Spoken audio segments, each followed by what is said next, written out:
produced by Free Grace International in partnership with the Grace Evangelical Society.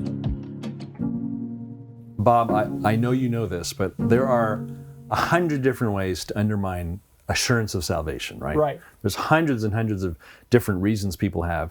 And one of the most popular ways, I think, is people think that they can know that they or someone else is truly born again based on the fruits that they have. And there's a verse that talks about you know them by their fruits, right? Right. Matthew 7:15 and 20 both says you will know them by their fruits.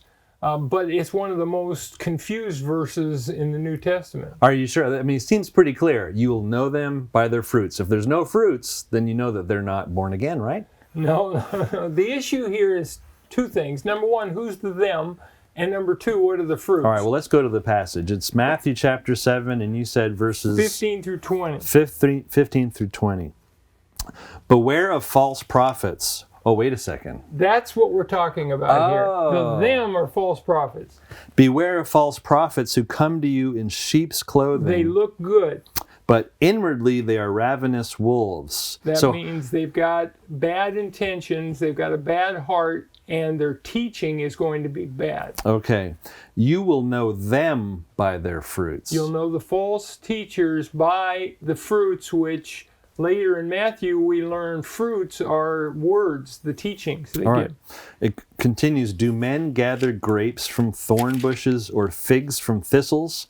Even so, every good tree bears good fruit, but a bad tree bears bad fruit. A good tree cannot bear bad fruit, nor can a bad tree bear good fruit.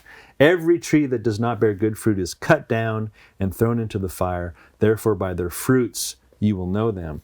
So you're saying this isn't actually talking about how you can tell if someone's born again or not. Right, and it's also not even talking about the fact, some people think that when it talks about a good tree bears good fruit, a bad tree bears bad fruit. Yeah, isn't that your life? So that's what they'll say. So if that were true, then wouldn't that mean a born again person would never sin?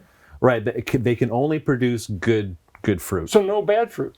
That's right. But the issue here is not born again versus not born again. The issue is false prophet versus true prophet. Right. And in the Old Testament, a true prophet, 100% accurate. Right. So I see what you're saying. So these false teachers, these false prophets, they look good. They look like sheep. Right. They come in sheep's clothing. But inwardly they're wolves. Right. And the only way you can tell them is not by how they look, but by what they actually teach. What they're saying is wrong, and it's inconsistent with the scriptures, either the Old Testament scriptures or apostolic doctrine. And so because of that, that's how you know that they are false prophets. But this isn't saying, look, a pastor who's born again gives 100% accurate teaching. It isn't saying that a born again Bible study teacher, everything they say is correct. Instead, what it's saying is a true prophet is going to be 100% correct. So this is specifically about prophecy, right. not teaching. And remember, in the Old Testament, they killed someone who gave an inaccurate prophetic message. Interesting. So the whole issue here is the them is false prophets, and the fruits are their teachings. This isn't saying anything about the fact that you know a believer by their works. Because obviously, believers mess up. I mean, you're married. Have you ever had an argument with your wife? I have never, ever messed up. I know. Ever. Yeah, you're ask my wife. I know. Don't ask her. No, Actually, don't ask her. You know, before I got married, the Holy Spirit told me when I sinned. After I got married, I had the help of my wife. Oh, yeah, absolutely. I mean, my wife has had to forgive me 3,000, 4,000, 5,000 times, and I've had to forgive her 4, 5 times. That's exactly right. Produced by Free Grace International in partnership with the Grace Evangelical Society. For more Free Grace content, visit GES's website at faithalone.org and FGI's website at freegrace.in.